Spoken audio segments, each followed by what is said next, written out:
$17 अरब देखने ये मांगने के लिए गए थे चाइना, उसने 0 अंडा देकर वापस भगा दिया। निकलो यहां से, मांगने का आ जाते हैं, आगे बढ़ो भैया, छोटे नहीं है। चाइना ने बेइज्जती कर दी। बुरे वक्त में उन्होंने हमें हमेशा पाकिस्तान का साथ दिया, वो भी कहते तो नहीं, लेकिन आप चेहरों से जान सकते हैं कि वो कहते हैं कि आपने कब तक कर्जे लेने हैं। अल्लाह की मेहरबानी से वो कोई वादा पूरा करके नहीं गए, जिसके कि वो हमें एक अंधेरे की तरफ फेंकेंगे, और ऐसे अंधेरे की तरफ फेंकेंगे कि जिसकी बुनियाद पर माशी सरगर्मी रुक गई, बिल्कुल, जिसकी बुनियाद पे कारोबार रुक गया, जिसकी बुनियाद पे लोग मकरूज हो गए, जिसकी बुनियाद पे मुल्क मकरूज हो गया, जिसकी बुनियाद पे हमारी एक्सपोर्ट कम हो गई, हमारी इंपोर्ट बढ़ गई, हमारा डेफिसिट बढ़ गया, हमारा सर्कुलर डेट बढ़ गया। वो कौन सी खराबी है जो वो नहीं करके देंगे। पाकिस्तान के सामने एक बार फिर दिवालिया होने का संकट खड़ा हो गया है, जिसकी सबसे बड़ी वजह है पाकिस्तान के ऊपर बढ़ता बेतहाशा कर्ज। पाकिस्तान ने पिछले 10 सालों में कर्ज लेने का एक रिकॉर्ड बना दिया है। पाकिस्तान के एक्सपर्ट्स मान रहे हैं कि जल्द ही उनका देश दिवालिया हो जाएगा। सरकारी अफसर मंत्री क्लेम कर रहे थे कि शहबाज शरीफ जा रहे हैं, मार्का मार के आएंगे, स्ट्रेट छक्का मारेंगे, बीजिंग में जाके गिरेगा शी जिनपिंग के घर के ऊपर, और शी जिनपिंग साइन करने वाला है सीपैक। अब छोटा सा मुंह लेकर वापस आ गए, और कोई पाकिस्तानी पूछता भी नहीं है कि सर आप झूठ बोल के क्यों गए थे वहां पे। कोई पाकिस्तानी ये नहीं पूछता। पाकिस्तान का हर सिटीजन 2,80,000 रुपीज के लोन तले दबा हुआ है, और जो मुल्क के ऊपर डेट है, एक्सटर्नल या इंटरनल डेट, वो तो अपनी जगह पर, लेकिन हर पर्सन के ऊपर जो डेट है वो अपनी जगह पर। तो मेरा कहना यह, आपके मुल्क में कोई कच्ची कौड़ी इन्वेस्टमेंट के लिए तैयार नहीं। चाइना आया है, अब इस पे लोगों को एतराज भी है, सिर्फ चीन पे काउंट नहीं कर सकते। आप जितने मर्जी इकोनॉमिक जोन्स बनाए, अगर मुल्क में अमन नहीं होगा तो कोई इन्वेस्टर, चीन के छोड़े पाकिस्तान का इन्वेस्टर भी नहीं इन्वेस्ट। $17 देखने ये मांगने के लिए गए थे चाइना, उसने 0 अंडा देकर वापस भगा दिया। निकलो यहां से, मांगने का आ जाते हैं, आगे बढ़ो भैया, छोटे नहीं है। चाइना ने बेइज्जती कर दी। अब ये कह रहा है कि एक जेरेमी गार्लिक है, इंटरनेशनल रिलेशंस एक्सपर्ट, उसने जापानीज पब्लिकेशन को बोला है कि ये विड्रॉ तो नहीं करेंगे, लेकिन ये नए इन्वेस्टमेंट भी नहीं करेंगे, क्योंकि इनका पैसा, पाकिस्तान एक गले की हड्डी बन गया चाइना के लिए, इसको उगला जाए निगला जाए किसी को नहीं पता लग रहा। तो ये जो बंदा है जेरेमी गार्लिक का ये कहना है कि ये पूरा कोई नई इन्वेस्टमेंट बड़ी नहीं करेंगे पाकिस्तान में, लेकिन ये विड्रॉ भी नहीं कर सकते, इनकी मजबूरी बन गई है। China sees Pakistan as a financial black hole, एक काला गड्ढा, एक काला कुआं देखती है, जिसमें एक, जैसे नहीं होता कि अंधा कुआं, जिसके अंदर आप पैसे डालते रहो, कुछ निकलेगा नहीं वहां से, बस डालते रहो, और कुएं का मुंह ऐसी खुला का खुला रहेगा, आप डालते रहो, 1 अरब 2 अरब 10 अरब 20 अरब 50 अरब 60 अरब 100 अरब। अब मैंने तो कई बार कह चुका हूं, पाकिस्तानी मुझे बोलते हैं मेजर साहब यार क्या मैं मजाक नहीं कर रहा भाई, मैं सच बोल रहा हूं। कल अगर चाइना एक चेक काट के दे दे $100 अरब का चेक काट के दे दे कि पाकिस्तानियों ये $100 अरब तुम ले लो, और हमें वापस भी नहीं चाहिए, हम तुम्हारे शहद से मीठे, हिमालय से ऊंचे, समंदर से गहरे दोस्त हैं, आयरन ब्रदर्स हैं हम,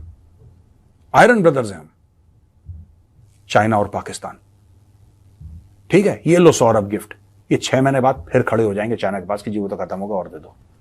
मैं आपको बता रहा हूं, और ये फैक्ट है, ये डकार जाएंगे $100 अरब। अब ये देख, लेकिन पाकिस्तान जब भी जाता है वो सिर्फ मांगने के लिए जाता है।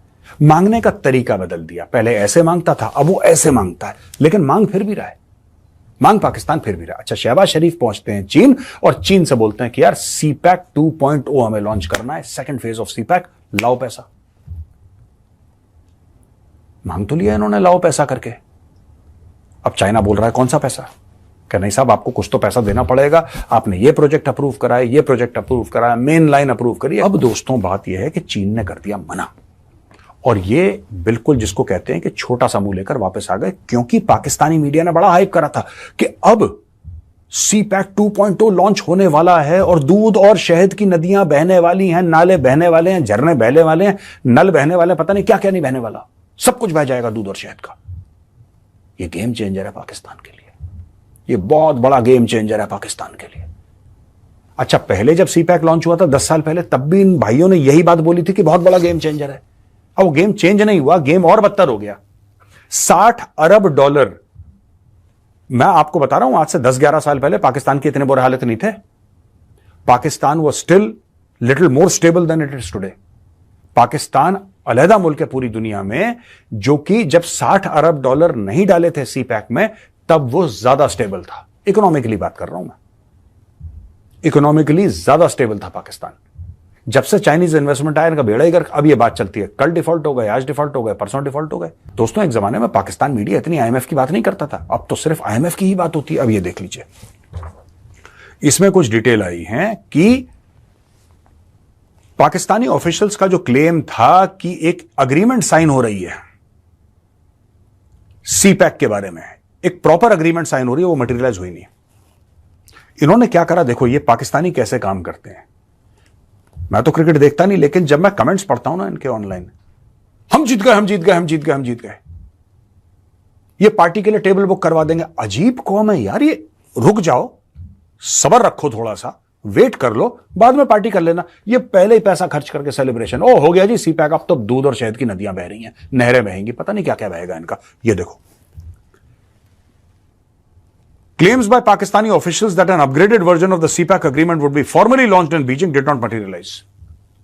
यानी कि सरकारी एहलकार, सरकारी अफसर, मंत्री क्लेम कर रहे थे कि शहबाज शरीफ जा रहे हैं, मार्का मार के आएंगे, स्ट्रेट छक्का मारेंगे, बीजिंग में जाके गिरेगा शी जिनपिंग के घर के ऊपर, और शी जिनपिंग साइन करने वाला है सी पैक। अब छोटा सा मुंह लेकर वापस आ गए, और कोई पाकिस्तानी पूछता भी नहीं है कि सर आप झूठ बोल के क्यों गए थे वहां पे। कोई पाकिस्तानी ये नहीं पूछता। एक कौम का किरदार होता है दोस्तों। मैं कोई यहां पे कड़वी बात, सख्त बात नहीं कहना चाह रहा, लेकिन ये है, कौम का किरदार होता है। ये पाकिस्तानियों का हर जगह दिखता है। जैसा अल्लाह की मेहरबानी से वो कोई वादा पूरा करके नहीं गए, इसके कि वो हमें एक अंधेरे की तरफ फेंक गए, और ऐसे अंधेरे की तरफ फेंक गए कि जिसकी बुनियाद पर माशी सरगर्मी रुक गई, बिल्कुल, जिसकी बुनियाद पे कारोबार रुक गया, जिसकी बुनियाद पे लोग मकरूज हो गए, जिसकी बुनियाद पे मुल्क मकरूज हो गया, जिसकी बुनियाद पे हमारी एक्सपोर्ट कम हो गई, हमारी इंपोर्ट बढ़ गई, हमारा डेफिसिट बढ़ गया, हमारा सर्कुलर डेट बढ़ गया। वो कौन सी खराबी है जो वो नहीं करके बिल्कुल देंगे। शेर साहब, एक तो आपकी जो बात थी और जिस तरह गबोल साहब की बात थी, वो जो ट्रस्ट डेफिसिट है वो, और अवाम का जब एतमाद गवर्नमेंट्स खो देती हैं तो वो एक खतरनाक सूरत हाल इख्तियार कर सकती है। आगा साहब, जिस तरह कुछ टेक्निकलिटीज पे चौधरी साहब ने भी कुछ माजी का जिक्र भी किया, आईपीपीज के चुंगल से निकलने की बातें भी हम करते हैं। आज उस सर्कुलर डेट को 1100 अरब से आज हम 2500 अरब पे आकर खड़े हो चुके हैं।